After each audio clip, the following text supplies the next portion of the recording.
Il commence le théâtre en 1968, au théâtre des d'Aix-en-Provence. Entre 1970 et 1977, il est un des piliers du Théâtre du Soleil que dirige Ariane Mnouchkine où il participe au spectacle 1789, 1793 et l'âge d'or comme acteur improvisateur, puis au film Molière dont il joue le rôle titre et au Dom Juan du même auteur, qu'il joue et met en scène, avant de choisir de voler de ses propres ailes. Après un passage à l'atelier théâtral de Louvain-la-Neuve, dirigé par Armand Delcamp en 1978 à 79, où il joue Lorenzaccio d'Alfred de Musset au Festival d'Avignon et Les Trois Sœurs de Tchekhov, dans une mise en scène d'Ottomar Krejka, il se tourne vers l'écriture, partant d'improvisations autobiographiques dirigées par Jean-Pierre Taillade et de Clémence Massard.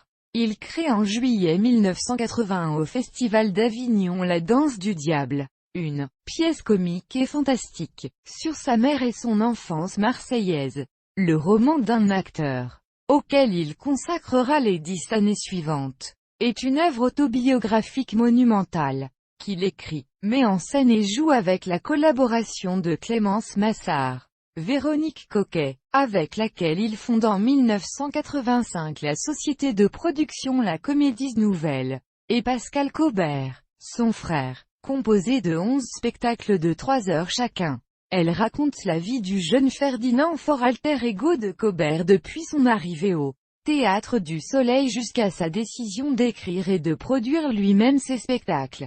L'auteur Caubert ne renie pas les influences de Proust et de Céline, ni celle de la Commedia dell'arte et de Fellini. L'ampleur de l'œuvre, le monde qu'elle met en scène, les années 1950 à 70, la multitude de personnages peuvent donner le vertige, surtout lorsqu'on songe qu'après avoir créé les spectacles au fur et à mesure, de 1981 à 1993, il les a ensuite joués en même temps au rythme d'un par jour.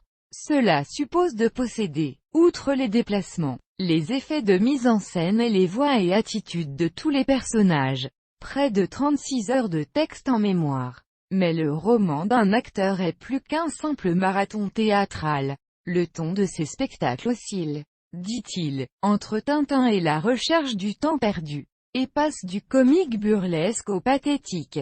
Philippe Caubert, avec le succès de son premier spectacle, est très vite considéré comme un grand comédien. Ref, nécessaire. Mais il exerce également en tant qu'auteur et metteur en scène. En 1999, il publie chez De Noël Les Carnets d'un jeune homme 76-81e qui retrace au jour le jour la genèse de l'œuvre. Ceci après avoir mis en scène et joué Aragon, en 2 parties, Le communiste et le fou, en 1996. Comme il créera en 2003 Recouvre-le de lumière d'Alain Moncouquiol et Urge crier, d'André Benedetto en 2011. En 2000, 20 ans après le premier spectacle, Philippe Caubert remet sur le métier l'œuvre matrice, La Danse du Diable, en repartant des improvisations de l'époque, pour faire de ce spectacle de 3 heures un nouveau cycle, L'homme qui danse, comprenant cette fois 8 spectacles de 3 heures chacun, dont les 2 derniers, La ficelle et la mort d'Avignon, constituent, de son propre aveu, l'épilogue à une autobiographie théâtrale, comique et fantastique. Le 14 avril 2011, en réaction à un projet de Roselyne Bachelot, ministre des Solidarités et de la Cohésion sociale, visant à réprimer les clients de personnes prostituées, il publie dans le quotidien Libération une tribune libre intitulée Moi, Philippe Caubert, acteur, féministe, marié et client de prostituées, dans lequel il dénonce un texte attentant de plein fouet aux libertés publiques, voulant pointer le retour de l'ordre moral, tout en précisant que il faut évidemment régler le problème des réseaux de prostitution.